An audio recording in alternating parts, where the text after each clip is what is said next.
Folks, I think before we get started about a little bit of, name of Richard's company is Durhamlane, Durhamlane. Yeah, that's a subtle plug. So if you want, you can go check it out as well. So, okay, just before we get started, George and Richard, maybe just to set context, right? How do you define, or how is enterprise sector defined, or how do we look at it?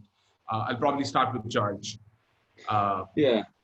Maybe just follow-up question on that. How is it different from an SMB or a mid-market? I mean, yeah, sorry. Absolutely, yeah. So I think it's a really good place to start whenever talking about enterprise sales, and that's really what you're actually defining. Lots of people talk about different things. For us at Freshworks, we mean more than 5,000 employee organizations counts as targeting the enterprise space. But it can mean really a host of different things. So people often refer to classic SaaS terminology of hunting elephant, deer, or rabbits. For anyone who reads the scale-up books and things, you'll come across that terminology a lot. So are you referring to the elephants, the big deals? Are you referring to just company size? Or are you referring to the mindset of targeting enterprises? If you're just referring to big deals, then really it's about understanding the slower sales cycle, the unpredictable run rate, potentially higher CAC, all of the other things that come with enterprise sales. But if it's just company size, then it can be referring to quick deals still. You can be going for a land and expand approach to enterprise sales, which might mean flying under the radar of lots of the processes that come with selling big deals into big organizations. I think for the sake of today, it makes sense to assume that enterprise infers big companies. What that definition is, I'm keen to hear from other people as well, but big companies and at some point large deals, whether it's land and expand or eventually or a big bang deal up front. And I think the big difference when it comes to outbounding and prospecting into these organizations is the mindset of the SDR role of both the company and the SDR. I think the most important thing is to forget the idea of boiler room cold calling 2 ops a day, churning through data with a phone book. And the way a company and the SDR themselves need to actually think about it is a long-term strategy. So it's working with partners, it's working with the marketing teams, working with internal senior stakeholders, understanding their network, and really looking to leverage everything you can to try and create one opportunity, because they become so much more valuable. And actually the best way of doing this, in my opinion, is to really celebrate the role of the SDR and keeping that person involved from the start to the finish. So how do you recognize them once the deal's closed? Make sure the salespeople aren't just the ones getting the accolade. Make sure the SDR is the one that's talked about equally as creating the deal. And also don't just see the SDR role as a stepping stone if you're targeting the enterprise space, because that lead generation is so important. Don't just have every BDR aiming to become an AE. Have people that are career BDRs, for want of a better word, whereby they have different levels of BDR, different salary, different commission, however you do it. Make sure that's a role that isn't just seen as as a newbie role. Make sure it's something that people can be proud to be and really work towards getting better at. Right. Richard, so just one question here, because you've been working with a lot of companies, right? Like helping them with lead generation, demand generation. So how are you defining, or how are you looking at enterprise sector as such, Richard? Yeah, I mean, and I think I would just to build on maybe George's point, and George covered a lot there from both sides of the company, but also philosophy and mindset, which I think is absolutely correct. You can be as simple as, say, FTSE 250, for example, if you're in the UK, or NASDAQ, etc.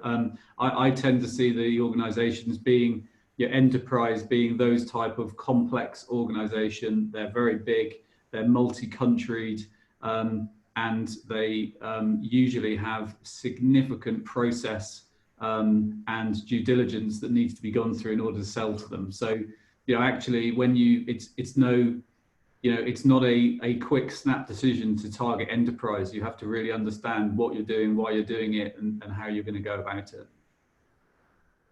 Right.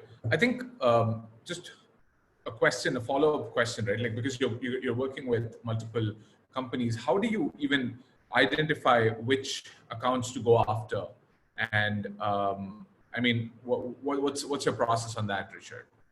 Yeah, so I've got a couple of things I would just draw people's attention to. Firstly, we talk of something called hotspotting. So, where we've had success with a particular type of company in a particular industry or sector, often people have the same challenges, whether it's a small, medium-sized or very large company.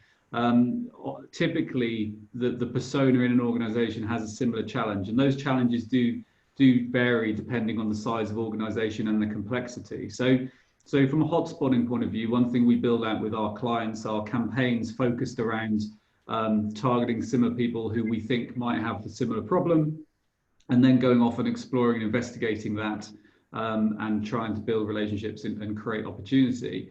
The second thing, which we're doing a lot of work in at the moment from a Durhamlane perspective, is all around that world of buyer intent. Buyer intent, the amount of technology platforms available now, we use, and we're a partner of a company called Science, who have a platform called Nexus. And essentially, you can use buyer intent to help you understand which organizations are exploring which particular sectors of areas that you can help. So that can really, used correctly, that can be a great way to start pinpointing and targeting where you can hopefully be most successful. Right. George, do you want to add something to that? Yeah, I think everything Richard said was definitely valid. We do a huge amount of work when we're building territory plans at the start of each sprint, be it a year or a quarter, on the ICP, the ideal customer profile. And it's one of the hardest things to build up, actually. You need lots of data, and it can be really, really hard for startups. Certainly when we were first setting up the UK office, we really didn't know what our ICP was going to be or was going to look like. One of the best books I read at the time was Aaron Ross's Predictable Revenue, which talks a lot about the ideal customer profile and how you can really dig into it. But it's important to look at not just things like vertical, but also employee size, how dispersed the offices are, what their current tech stack is, and all of these things start to build up a picture of the kind of organizations you can go after, rather than just saying enterprise or anything else. And I think it's by drilling into the ICP, you'll definitely help yourself hugely when it comes to not wasting time, which is what lots of people can do when launching early campaigns. Right. Yeah. Right. Nivas, can I just, one thing that George has just reminded me of, we have we've done a lot of work in the world of key account management, and there's a great tool called the Kaizen, which is the key account identification selection matrix. It's by an author called Peter Cheverton, who wrote the key text on key account management, and he talks about the customer attractiveness factors. And I can share this after the call if people are interested. No problem. We have a worksheet on it, and it's a great exercise for identifying, to George's point, the areas that are of most importance to you. And then you can score the potential customer or customers or prospects against that matrix and see where they fit. And one example I've used from my past, I used to sell globally learning solutions back in my corporate life, and a great example for me was Tesco as an organization. Hundreds of thousands of employees, seems like a great fit in terms of selling e-learning to lots of people. However, they only had one machine at the time in every store. This was a long time ago. So actually they weren't a best fit customer for me. The best fit customers were financial services, because every person in the organization had a laptop. Everybody had their own access to the internet, and therefore they were a great prospect. But what on the face of it seems like a great enterprise client might not be, depending on the product, service or solution that you sell. Right. James, maybe when Richard is mentioning some interesting stuff, you could probably just put it in the chat, so that for the audience, right? Like, okay, for example, just remind me what I promised to share. Yeah. Right. So I'll keep some notes. Yeah. Okay. Cool. So I think probably if we've decided on the accounts, right? I think one of the biggest challenges that a lot of folks who do outbound enterprise sales prospecting kind of struggle with is identifying who is the right decision maker within the company. And how do you even reach out, or what is the approach to even reach out to them, right? I'm going to ask George this question. George, what's your take on this? Yeah, well, so I think you've kind of covered a couple of different areas there. One, how do you identify the right decision maker, and then how do you get in touch with them? I think, speaking from experience, when I was outbounding myself, it's so tempting and easy to get a positive response from someone in the business who sounds like they might have a good job title or could be the right person, and then go all in on that, only to find out further down the line that someone more senior was running a side project that has replaced yours, and everything that you'd heard was a waste of time. And that's happened to me several times. So I think identifying the right decision maker is a really important thing to focus on. Ultimately, if you take a vertical approach whereby you're targeting similar companies over and over again, then often you start seeing these job titles and roles popping up, and they become more apparent and more regular, and that makes things a lot easier. But still, you can easily go after two companies that appear very similar, and in the case of Freshdesk, our biggest product, sometimes it's a customer support tool, sometimes it's owned by customer success, sometimes it's owned by customer support, it can often be owned by ops, sometimes it's even owned by a head of account management role. So really, I think it's just about trying to identify those titles on LinkedIn or any other data source that you use, but then making sure you don't just assume the first person you speak to is right because they can answer questions on the product. Make sure you dig in and either ask them directly or ask roundabout questions to understand how much authority they have in that particular area. And then at Freshworks, we have a suite of products, so we'll often lead with different products, and that makes things even harder. How do you know which product to lead with? Do you go in with the suite, in which case you're selling the company, not necessarily the product? Or do you go into 5 different people about 5 different products? Which might give you the best chance of success, but might also mean that someone forwarded the email onto another decision maker who thought you were talking about something else, and then you can really muddy the water. So it's not easy, but ultimately I think by identifying that ideal customer profile and building out an A list of accounts that you want to go after, you'll start seeing similar patterns of who these decision makers are and the best way in. Right. Richard, what's your take on this? Yeah, so the Gartner posted out some research a couple of years ago where they talked about the average size of the B2B buyer group, and it's doubled from 2014. So it's gone to over 10 people in the typical enterprise sale in the buying committee. So there is unfortunately no silver bullet, and I think George outlined a couple of strategies there which you can use in your approach. And I think one thing we try and encourage every Durhamlaner to think about and to be is just interested and inquisitive. So if you can be interested, inquisitive, and you're asking the right types of questions, you will quickly find out what that buying decision committee probably looks like. And actually one of the key questions I think that we should always be asking is, who else is involved? Such a simple thing to ask, but something that people sometimes forget to ask. But who else is going to win from a decision like this, or what does it look like? So I think, unfortunately for the people listening, I don't think there's any sort of straightforward answer to the question. But apart from the fact that there are probably always more people involved in the buying decision than you think there are. So be comprehensive in your planning and your approach, and be thorough and meticulous in your inquisitiveness. Yeah, the other thing I'd add to that, just to touch on the other point of how you then get in touch with them. I think the thing that we've seen the most success with over the years is tailoring your message and the content and the story you're trying to tell based on seniority, not necessarily based on job role or the area of the business that they sit within. If you imagine that a user of a product is definitely going to care about the UI and the UX and the experience that they're going to have using it, while a manager might care about the reporting, while a C-level might care about the business partnership. Those are just some very basic buckets, but it's worth thinking about that, and by tinkering with that and making sure we're delivering very concise, short messages about partnership and Freshworks as a whole to C-level is how we've had our most success targeting those kind of people. And then the exact opposite of that for a user of the product, for example. Right. George, so one question here in terms of, like, I think we definitely follow a qualifying mechanism, right? Just wanted to understand how do you go about qualifying folks for enterprise sales? So in terms of the kind of different mechanisms and terminology and matrices out there, there's all sorts. We at Freshworks use MEDPIC. We've used all sorts, and I've used a number of others at other organisations, but we use MEDPIC now. I think it's probably the best one that I've used.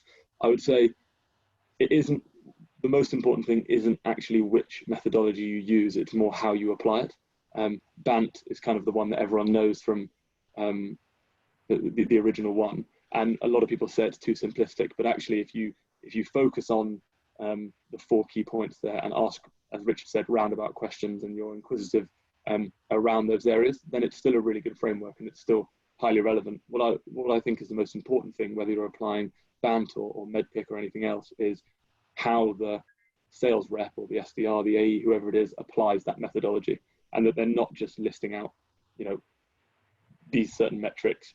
Who's the economic buyer? What's the decision-making process? What's the decision criteria? Testing my own MEDPIC knowledge there. But it's the important thing is how they do that. It's asking inquisitive questions and not just asking bam, bam, bam, bam, bam. And then really the best thing about MEDPIC that we've seen is the ability to then internally grill the reps on the information that they've uncovered. So we have sessions whereby the senior leadership team within Europe will get on the call, and then an AE will come in and present their MEDPIC analysis of an opportunity that they've got.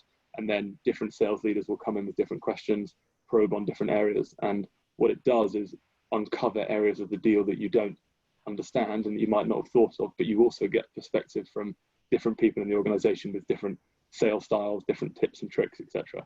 So that's where the level of detail that something like MEDPIC pushes you to uncover is actually really, really useful. Right. Richard, so I think in our conversation, sorry, go ahead. You were able to say something, George? No. Oh, okay.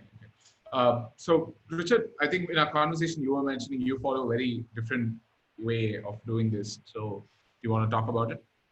Yeah, I will shamelessly plug our Magic 35 qualification framework. Yeah, so I mean, to George's point, really, I created this coming out of corporate life, just fed up with managing a sales team that, I would be forecast a number at the beginning of the quarter.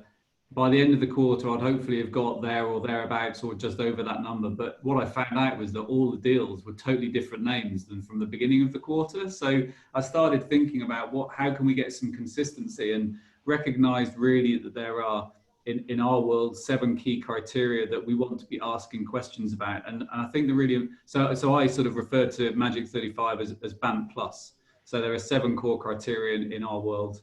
I think James is going to tap them out onto the chat as we talk, but really, whichever you follow, then it's great you're following a process. What I would really say to you is it's about having a framework, because and in our training, I always think that if I'm having a conversation with George or with Univas and I'm thinking about what next question I should be asking you, what I'm not doing is listening to you. And that's the most important thing. So I think if we can, and we train our guys and girls really hard from the very beginning to use Magic 35 as a framework, to be interested, to be interesting, to be inquisitive, but also to be having conversations with purpose. And that's a key piece for me. I think I've seen a lot of salespeople over the years who have lots of conversations, but don't necessarily find out much information. So part of what we've tried to do is take what I would call sort of that enterprise sales mindset and bring it down into a phone call. So when we're out representing our customers at the top end of the sales process for them, we're finding out huge amounts of information, and it's really targeted and focused prospecting activity. And if you've got a framework that can just be a guide for you, it frees you up to actually immerse yourself in the conversation, to be listening and to be asking great questions, which, the other side of that equation is that if I'm sort of providing you with almost free consultancy around a particular business challenge I think you might have because another of my customers like you has it, then essentially you're getting some free workout in terms of intelligence and thoughtfulness, and that's a great thing for us to be providing as a sales professional, and that tends to lead to rapport, and it leads to us being seen as someone that might be able to help. So, you know, whichever methodology you use, and I think some of the training companies are guilty of making things as complicated as possible. So I'm a real fan of it being really simple. And we've proven this actually, because we've trained a lot of what we call sales for non-sales people. So project managers, engineers, consultants, people that if you said to them they were in a sales role, they would run away. But actually when they recognize that it's just about asking questions and it's following a structure, they say, why has no one told me this before? And then suddenly they're having great conversations with their customers, they're uncovering opportunity, they can feed that back into the organization, and the sales team can kick in and take it forward. So have a framework, don't overcomplicate it, and be interested to be interesting. I suddenly saw that James was starting to type out the different criteria for Magic 35, and I was pretty worried there was going to be 35 of them. The reason I got slow is I wanted to double check my spelling on them. I have a bad habit of typing quickly. I think he got the decision where he was double checking the spelling of maybe. I mean, I definitely didn't forget one. and that's the thing really, is that seven criteria, but you might have 25, 35, 45, however many questions in there, depending on what you sell, who you're selling it to, where you are in your journey. Just reminders to keep you on track and to make sure that you're adding value would be my suggestion. Right. So there's a question for you, Richard. I mean, once you've identified who your customer is, who your persona is, what sort of an outbound cadence do you follow? And maybe we can talk about the channels, we can talk about number of touch points. Just wanted to probably, Yeah, sure. So we've pivoted our business over the last 12, 18 months into more of that, what I sort of call pre-funnel activity, into the space of the digital world. And again, some stats from Serious Decisions: 67% of the buyer's journey is now done digitally. 57% of the buying journey is completed before anyone speaks to a salesperson. So we've, from a cadence point of view, we now spend significant time understanding the personas into the addressable market, using tools like Nexus, which I mentioned from a buyer intent perspective, trying to capture attention. And we follow our selling at a high level methodology, which is sort of the framework, overriding framework that we use. And we try and pique people's attention and bring them into a conversation, hopefully, outlining a problem that maybe they've got and haven't started trying to solve yet. And one of my favorite little quotes is from a guy called Craig Elias, who says, we want to be finding people when they're looking at, they're in the window of dissatisfaction. So they're looking out the window, they know they've got a problem, but they haven't started trying to fix it yet. So it's very consultative in approach. I think from a cadence point of view, we always go omni-channel. So whether you're using LinkedIn Sales Nav, whether you're using email, you definitely still pick up the phone. The phone definitely works. A lot of people think it doesn't, which is sort of quite good for my business, because it does, and we prove that to them. But you need to mix it up. There's the stat from, probably it's maybe a little bit outdated now, but the stat I always think of is it takes 5 to 12 attempts to connect with someone, and most salespeople give up at 3 or 4. So I love the idea that we don't even hit the statistic. So we've got clients, we track this actually for all of our customers, and we've got some clients where we're finally getting that connection on the 30th attempt. So we talk about professional persistence, and mix it up. Some people find that an email first before a call works. Some people put a call in first and then an email. You want to be mixing LinkedIn to it. I'm actually a fan of leaving a voice message. I always say to people, the number one rule is never expect anyone to ever return your call. However, the only thing I'm trying to get you to listen to is my name and my company name. and there'll be some sort of little bit of recognition there if I can just leave that for you. So, and here in the UK, you can't delete a Vodafone message until it's played for 3 seconds. So you've got time to leave your name, your company name, bit of recognition, and hopefully add value. So you have to build a cadence that works for you. I think you've also got to be flexible and iterate continually. So, you know, if you think I email and I phone and that works, and then you never change, then sooner or later it will stop working. So just be constantly reviewing, my suggestion. And how many touch points would you recommend, Richard? At least 12. Yeah, so I think, yeah, we aim for 12 as well. I think the biggest takeaway from there is to make sure it's omni-channel. Everyone has, there's no rhyme or reason as to which channel is going to work. In my opinion, we see pretty conflicting stats across all of them. But by mixing it up, you definitely give yourself the best chance of success. I think probably one of the most important things to remember is that if you are going to contact someone 30 times, you need to make sure that the content stays relevant, and avoid at all costs sending that email that just says, I'm bringing this back to your attention, which is kind of a salesperson's default, or it was mine when I was feeling particularly lazy. And I think not all 30 in one day either, George, right? Yeah, exactly. So I think as long as you can keep it relevant, then definitely you can keep the touch points going. And the other thing to remember is that the emails don't need to be revolutionary every time. If you're working with a marketing department that produces good content, you can even flip your outbound emails as a salesperson into a blog style, where you're just drip feeding maybe even once a month to accounts that you want to nurture relevant content on the industry, or about your particular product, or about their competitors, or anything like that, just to stay front of mind. Because it may well be that they were interested, it just wasn't the right time. And do, if I can just add a little bit of that, Nibas, please never forward an email that you sent to someone who hasn't replied to you saying, did you see my email?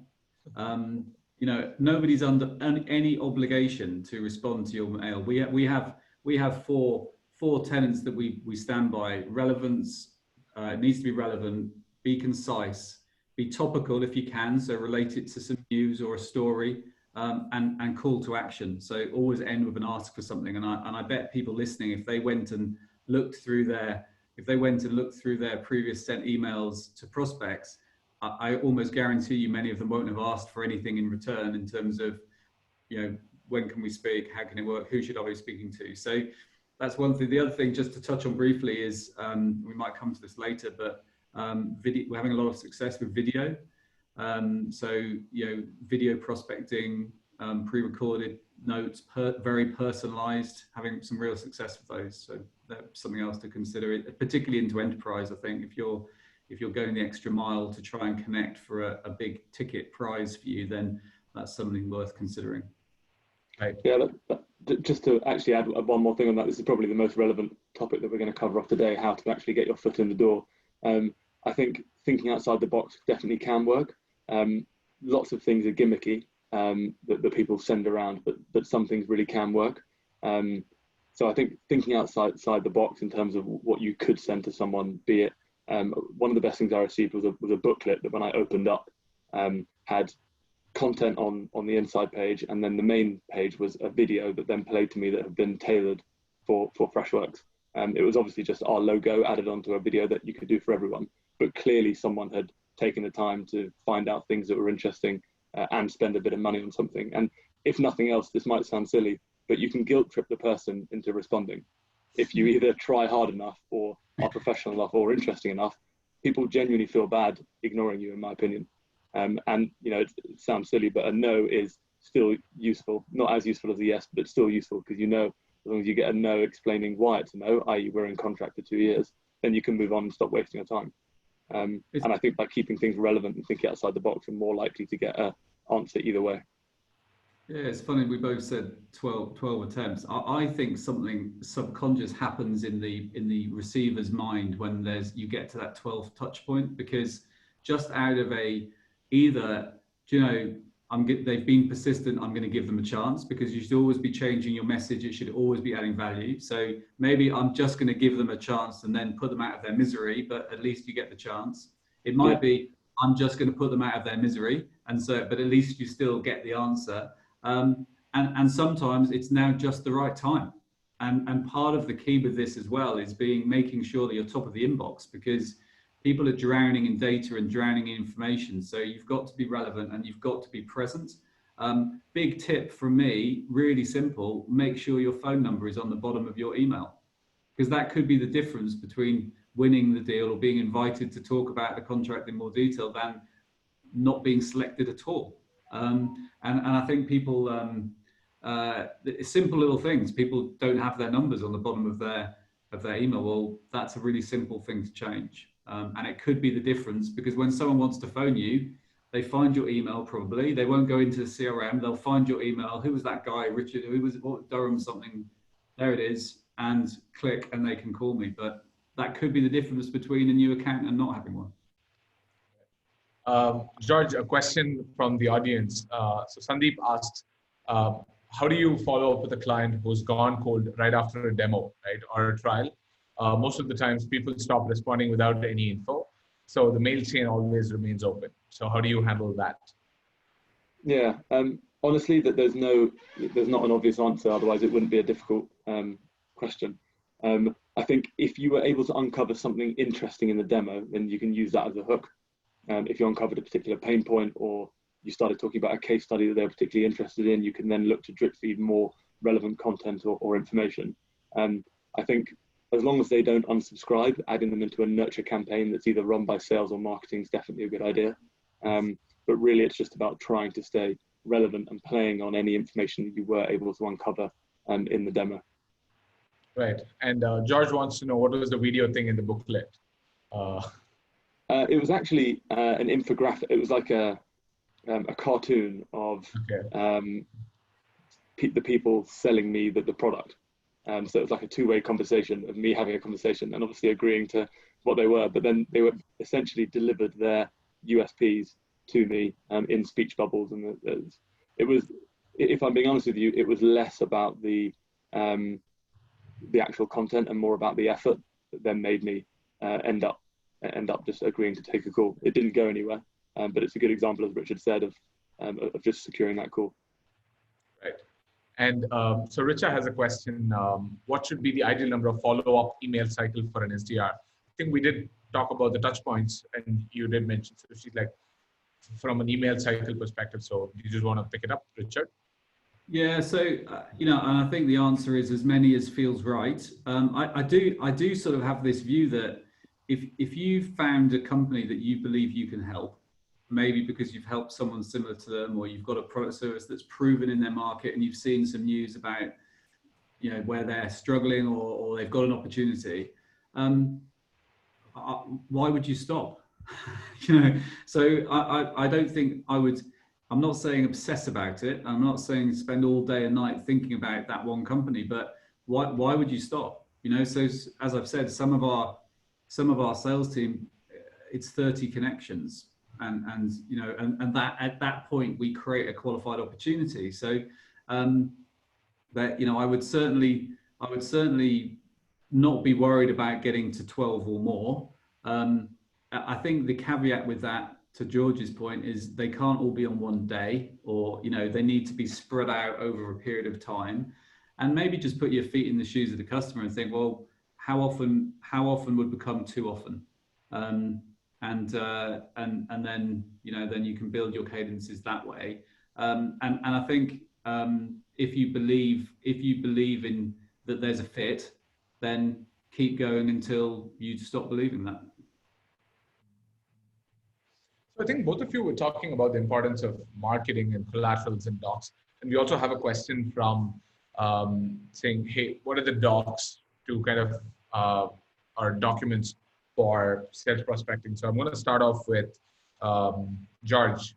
So maybe for a very lean team, right, where there isn't enough marketing resources, what are maybe the most critical things that you expect from the marketing team to help you with for enterprise sales prospecting, George? Yeah, so I think exactly as you said, Nivas, it's a really big topic. I think marketing, the role that marketing and sales plays is blurred in every organization, and more in some than others. I think really they need to work side by side in in everything before a certain stage in the pipeline, and potentially all the way through, especially if we're talking about enterprise. Sales cycles can be 6, 12, 18 months, 36 months even. And you're not going to stay relevant for that period of time just through sales connections. Marketing need to be giving you webinars like this, or events that you can attend, or roundtables, or setting you up with customer conversations. So they can help you with every part of it. And then even going back to the beginning, we talked a lot about TAM, total addressable market, and ICP, ideal customer profile.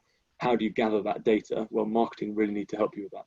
They need to help you understand the segment that you're targeting, enterprise, whatever the classification is, and then really help you with the quality of that data, because without that, prospecting becomes so much harder. So I think marketing are involved in every step of it.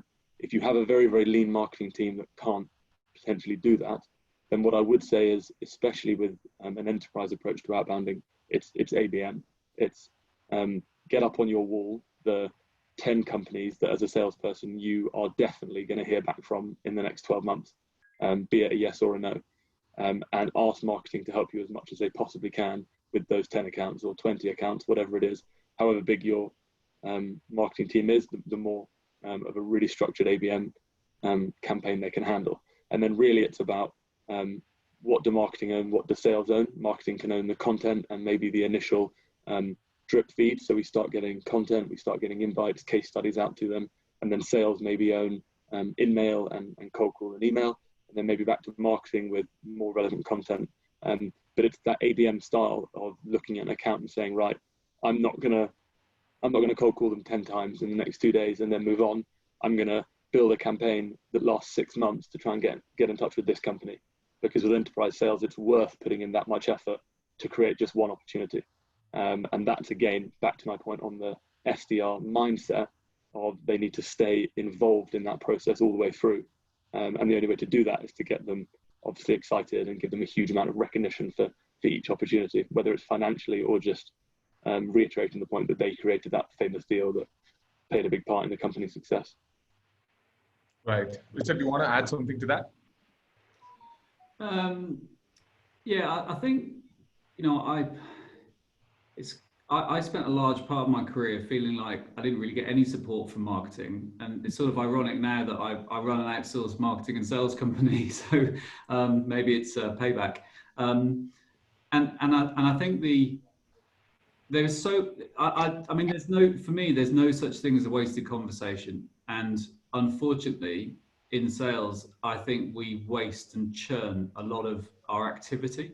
And part of the challenge is that activity seems sometimes to be the thing that everyone is worried about and precious about, and it is important. But it's really the quality of that activity that I think makes, you know, the biggest difference. And so if you have a very lean marketing function, you can still do some amazing things. And George is right. If we're in this context today talking about enterprise, then, you know, you use your time and your money wisely and focus on where you think you can be most successful. You know, many organizations you don't even need a company brochure, frankly.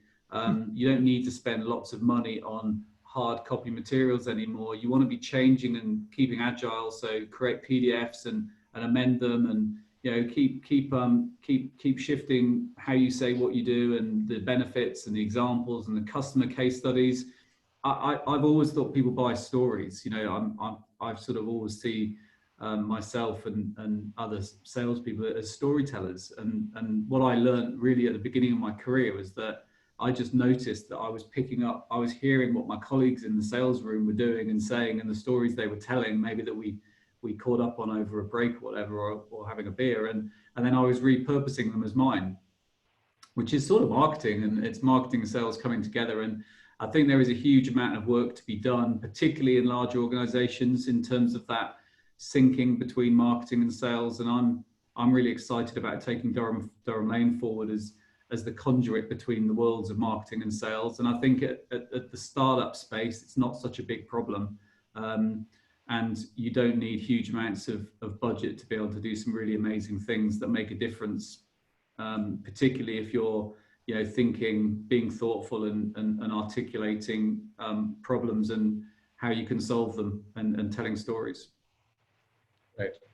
So Richard, I mean, because you mentioned about like content and marketing, so what are the recommended tools or resources that you would recommend for enterprise sales prospect? Richard. Yeah, has everyone heard of LinkedIn? So What's the name of the software again? LinkedIn, LIN, yeah. So I think you know, LinkedIn is a, well, I mean, it's a great example of how freemium has become very, very profitable, hasn't it? So LinkedIn as a tool is key. I've mentioned buyer intent before. So those platforms, you know, from a startup point of view, they can be quite expensive, but buyer intent is a really exciting space where, you know, you're starting to capture what's happening in an organization and it starts to get prioritized. We're doing some really interesting work with smart links. Are you aware of smart links through LinkedIn? They're really cool. So it used to be called Point Drive or something, I think. Yeah, Point and Drive. With a smart link, essentially, I could send Nivas, I could send you an email as a prospecting email with a link. You click on it. As soon as you've gone in, I'm seeing exactly what you're looking at, as long as you have a LinkedIn profile. So, you know, we're starting to see, well, actually, Nivas has been most interested in our outsourced marketing services or in our outsourced sales service, or he's watched that case study 3 times, that video 3 times. So that's a really cool tool. Live chat. So, you know, if you haven't got live chat, then really consider it. I think Drift is even free. We get lots of inbound dialogue started through live chat. So Sean, our marketing director, is sort of obsessed with it and sits there in the evening, and we get a call through, and that nurtures a conversation, and then it moves onto the phone or wherever. So that works really well. And then I mentioned video prospecting. So, you know, a little bit like George's story about receiving this piece of, you know, 1-to-1 or 1-to-few ABM collateral. Video prospecting allows you to be absolutely personal. It demonstrates that you've put some time and effort into, one, researching their business and understanding a bit about them, but they also get to hear you and see what you like. So, you know, that's again something that is relatively easy to spin up and to use in your campaigning. And again, if you're going into enterprise and the prize is big enough, then it's worth putting the time and effort into using some of these tools to make it happen. Right. George, you want to add? Yeah, so I think we've tried kind of everything going over the years. I think Calendly has worked really well for us in the past. So Richard earlier talked about ending your emails with a call to action. And while I completely agree, I've seen the old classic of let's chat at 10 a.m. on Friday morning. I kind of saw that work maybe a bit several years ago, and now not work. But something like Calendly, if your message does resonate and they can just click in there and book something in immediately. We've done trials with it over the years and different things, and seen pretty clear uptake in opportunity creation when you use Calendly links. And then there's also products like Duck Soup that allow you to add more people on LinkedIn faster and things like that. I know LinkedIn banned several of them because they're against their T's and C's, so it's worth finding ones that are authorized by LinkedIn. But it can allow you to do mundane tasks much quicker. But certainly those two, Duck Soup and Calendly, are really good. Right. So I'm going to take one question from the audience. Luke has a question. Either of you can take it. What would you advise for video messaging? Something like Vidyard or the likes of it. Like, I think there's also Loom, but yeah. We've used Vidyard. We've used Vidyard a few times and it works really well. I'm not sure if Richard's used anything else. Mm-hmm. Well, I think we've used Vidyard. James, have we used anything else? Me and the team are currently kind of A/B testing Vidyard and Drift. So I'm sitting in Team Drift at the moment and working with those guys to see it work. And then my counterparts are leveraging Vidyard, and we're seeing good results from both. That's another big topic in itself. Yeah, and I would just say, you know, no matter which tool you use, in a way, you know, forget the tool, think about the message. So relevant, concise, topical, action orientated. Right. Yeah, and actually, I meant to say earlier, Richard made a really good point about Point Drive, which is now called something different. It allows you to send a document through LinkedIn that can then be tracked. some of the best success we've seen from outbound is when you build a story through a point drive. So you, a guy who worked for the UK who now heads up a BDR team used to do this a lot, and he would go through the whole customer journey on a travel company, for example, whereby he would pretend he'd taken the trip. He would then, raise a ticket about losing some luggage. He'd go through a live chat tool and then end up on their knowledge base, and he would document and screenshot every part of this journey. So he'd tell a story as if he was a customer over several equivalent of pages through a point drive. And then he would advise each way professionally and not being rude or anything, but saying how they could potentially be doing it better. So by saying, here I had to search your knowledge base, whereas, as in physically scroll through, whereas if you had a bot that could allow me to filter your knowledge base out quickly, I could have found it much quicker. Or instead, why is there no option for live chat? The customer portal is not integrated to the website, so it feels like I'm dealing with a third-party page. And he just gives tips and tricks throughout the customer journey that he lives. And it really, really resonated very well. So we have a question in terms of the messaging, right? Arvind asks, what is a decent customer size? I think he's meaning customer count, to test whether a messaging content or channel is working, or rather to decide it doesn't work and try with different content or channel.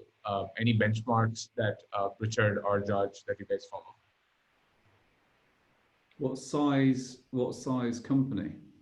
No, I think like the number of emails you need to send to consider a subject line as being successful or not. Yeah, great question. I don't have the answer. I guess my sort of thought on that is, as I said before, if you believe there's a strong fit, then keep going. But I think the other thing is, if you believe that you're going to be famous in hospitality and you don't get any replies to anything that you do over the first 3-month period, then you probably got to be asking yourself, have you picked the right sector, or maybe more importantly, have you got the right messaging, and are you focusing on the right pain points? So I think probably more in the planning phase and do some testing rather than spending huge amounts of effort and time prospecting into an area where you don't have maybe that experience.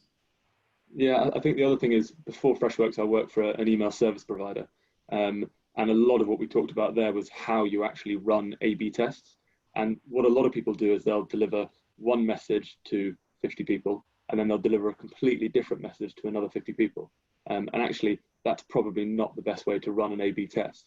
You want to tweak something very slightly, otherwise you're not going to know what's worked. So you want to just change the style of the links when you're talking about something like an ESP marketing campaign. But if it's sales, maybe talk about a particular product, or go in with a more company-focused view, but tweak small things and record very, very clearly. And the other thing to remember is that if you're a very, very small company and there's only a couple of people in the sales team, then you need to really think about how many emails you send before changing it. But as soon as you've got a team of 5 or 10 and everyone does even 10 emails, as long as you collate the data, you've got real insight. So that's the big thing I would say, is don't let people go off in silos and start testing different things. Agree as a team that we're going to deliver this type of message across these channels, and then do it for a week, and then look at the data, tweak something small, run it for another week, and keep iterating like that. Right. So we have one question from Sneha here, asking, is social selling a better alternative to cold calling? Richard? I think you've got to mix it up. I think there's still a place for both. Cold calling.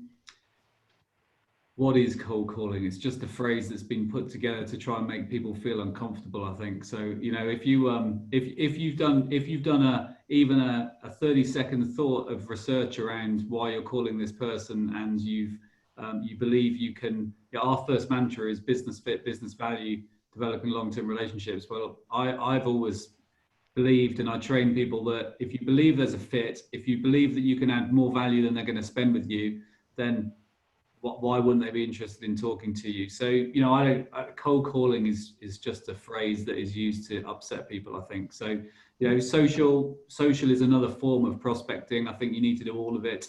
But certainly, the phone definitely still has a place in prospecting, I would argue.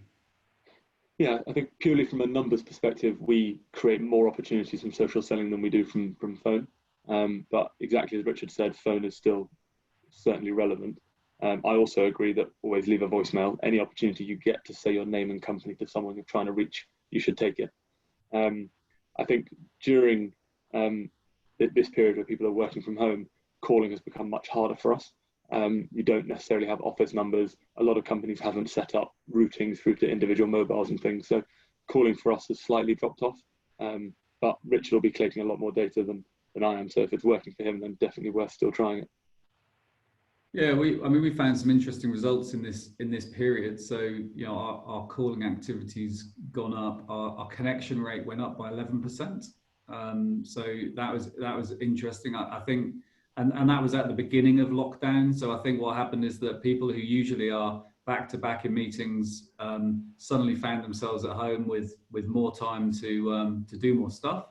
And our opportunity creation went up as well. So I think something else, you know, from our point of view, we've had a lot of increases. I think maybe where it's got more challenging, and this is probably a topic for another day, is further down the sales cycle. So getting to close, I think, has slowed down from what I'm hearing from others and from what I see. But we've certainly found sort of opportunity creation, particularly in certain sectors, has been stronger than ever.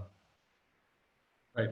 So we have one final question. Before that, I'm just going to quickly, I've been asked to kind of launch a poll. We run the Freshworks startup program where we offer credits for startups. So if you are interested in availing like the product credits, just fill in the one so that the team could probably follow up with you. I think we have another poll. I don't know what that is for.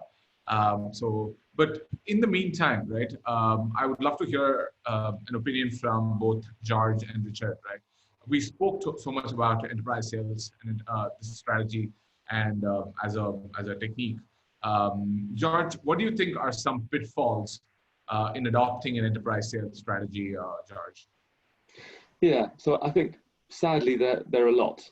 I think people are tempted by enterprise because there's huge deals to be had in it, and you know you can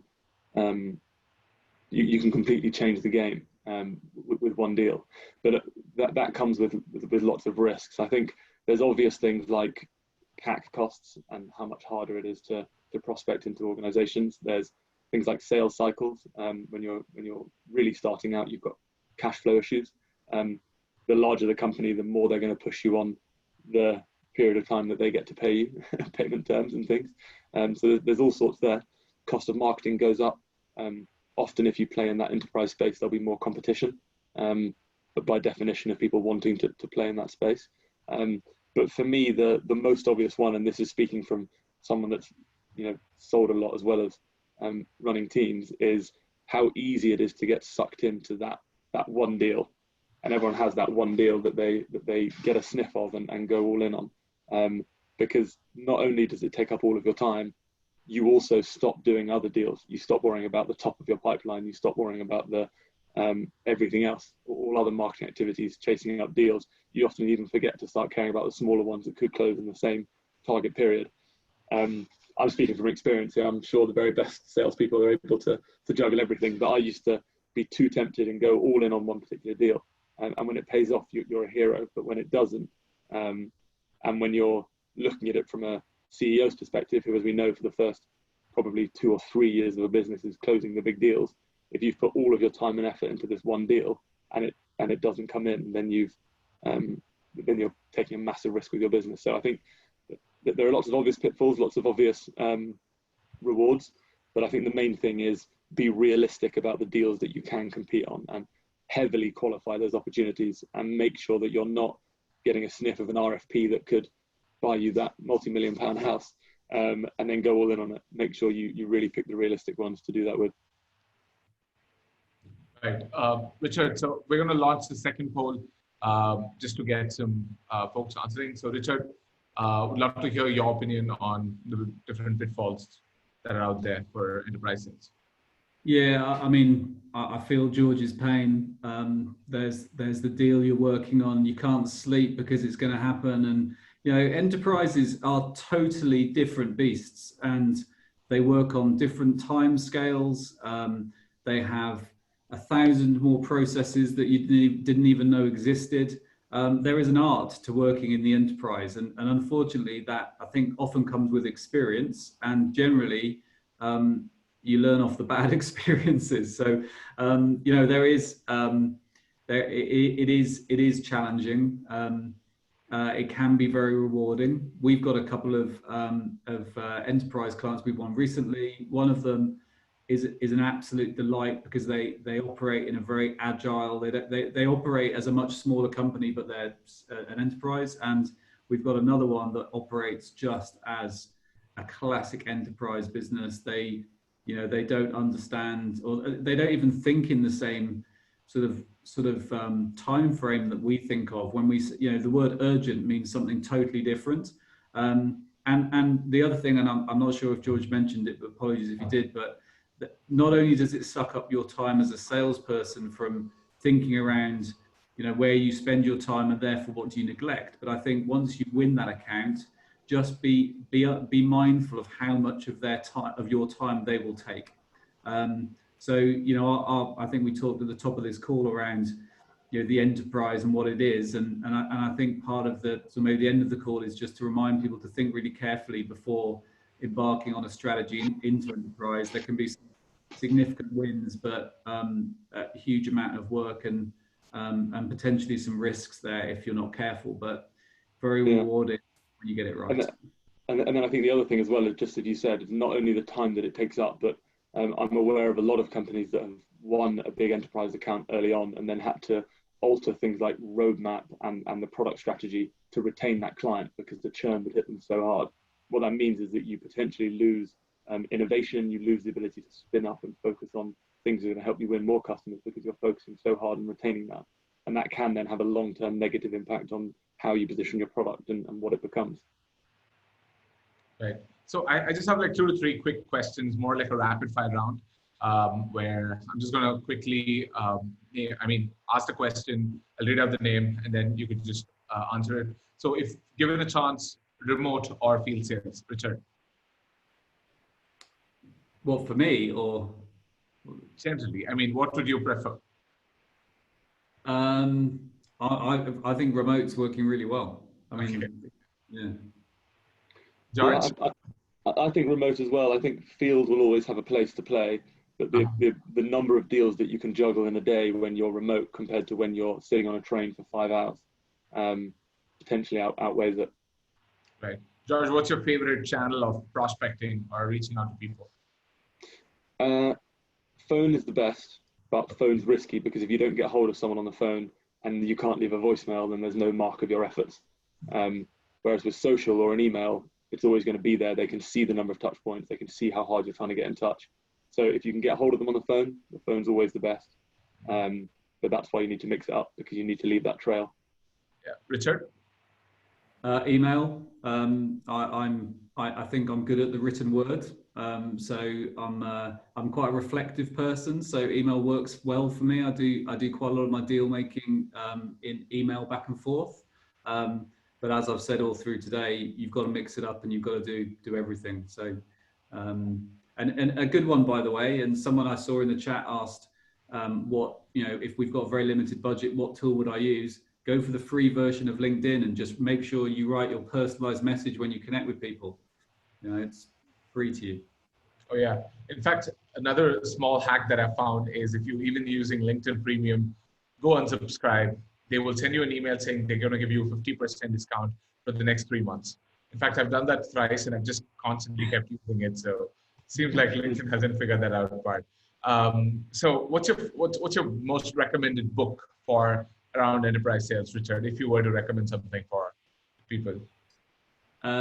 So I love Beyond Selling Value. It's probably a little bit old now, but that formed a lot of my thinking by Mark Shonker and Dan Kosh. Beyond Selling Value. That was a key book for me.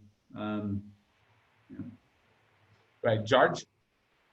I think it's the one I mentioned earlier, Predictable Prospecting and Predictable Revenue by Aaron Ross and Mary Lou Tyler. Mary Tyler then did predictable prospecting afterwards. I think it probably doesn't play specifically in the enterprise space, but the formula and the models that it gives you, you can apply to any sector that you target. And it focuses a lot on how to make people specialize in different areas of the sales cycle. And I think it's still incredibly relevant and a really good book. All right. George, this is a little tricky. So what's the most, or funny response, or a stinker email or a response that you've received ever? Probably one of the best emails I've ever received actually was an email from someone very senior at one of our competitors that I won't mention, asking me to stop contacting their customers and offering me a job at their company. Yeah, so that was probably the funniest one I've had. Okay, Richard? So this is from a long time ago. So this was a call, actually. I was very beginning of, it's funny how you don't forget things. I was at the very beginning of my sales career. I'd been talking to a guy who I thought was going to buy some training off me and some IT training. And he'd asked me to come back to him with the next available date. And I called him on the Friday and said, look, I said I'd call you, but I haven't got the information for you yet, I'm afraid. So I was just checking in with him. I was doing what I said I'll do. And he went, well, what's the point of that? And hung up and basically sort of tore me down and then hung up on me. Which was, and I remember putting the phone down thinking, what's wrong with people? Anyway, I won the deal in the end, so it was okay. Right. So we're just going to take one final question and we're going to wrap for the day. There's a question on, does outbound lead generation work or scale for deer hunting, right? I think if you've referred to the SaaS terminology, I think this falls under roughly $1,000 of ARR as a primary sales engine. I just hope I'm getting it right, Arvind. And he says, does the unit economics even work at scale as well? George, you want to take that? Yeah, so I think it does. So obviously at Freshworks, we have a large range of focus in clients. We start out with a lot of our products targeting the even smaller than the deer, the rabbits, where to really cut our product's teeth on exactly where it's what kind of product it's going to become and where it's going to make its money. And at that point, you really are just looking at marketing activities, so AdWords, PPC, SEO, etc. And at that point, I think it probably doesn't, because the sheer number of opportunities you need to generate wouldn't make sense. But absolutely, when you get into the 1K MRR mark, outbounding makes a lot of sense, especially when you extrapolate or look at how commission structure works for SDRs. Then it definitely does make sense. And often those companies are even more responsive, because they're the ones that really want to care about what their competitors are up to. The outbound emails that I'm most likely to respond to are the ones that say competitor name is using us to do X, Y, Z. And then I'm like, well, I want to know what they're up to. And I'll take a look. And probably the larger you get, the fewer competitors you have, but you might also stop caring quite as much about that element of competition and what they're up to. Cool. Richard, you have something to add? Yeah, does outsourcing sales work for that type? I think it can do. You do need to look at the finances. So the ROI has to be there. We recognize that not every company wants to outsource forever. So we have a lot of companies who maybe we work with to very quickly stand up teams to try out new markets, to do some testing into new spaces. And then we can build them their own team at the right time, which ends up always being more cost effective, although you've then got to manage the team. You've got to make sure the team don't leave. You've got to keep the team trained. There are a lot of costs that are what I would call hidden costs. So yeah, outsourcing absolutely can work in that space, but you do, and as a responsible provider, we would want to sit down with anyone and say, let's look at the economics and make sure it makes sense. It doesn't always have to mean that you're getting a positive return on investment, but it depends on what you're trying to achieve from the project. So yeah, as long as you have those conversations, then it certainly can work. Awesome, folks. So that brings us to the end of this amazing discussion. I actually learned a lot. I think we've had some brilliant questions coming in. And in fact, majority of the audience stayed back throughout the webinar.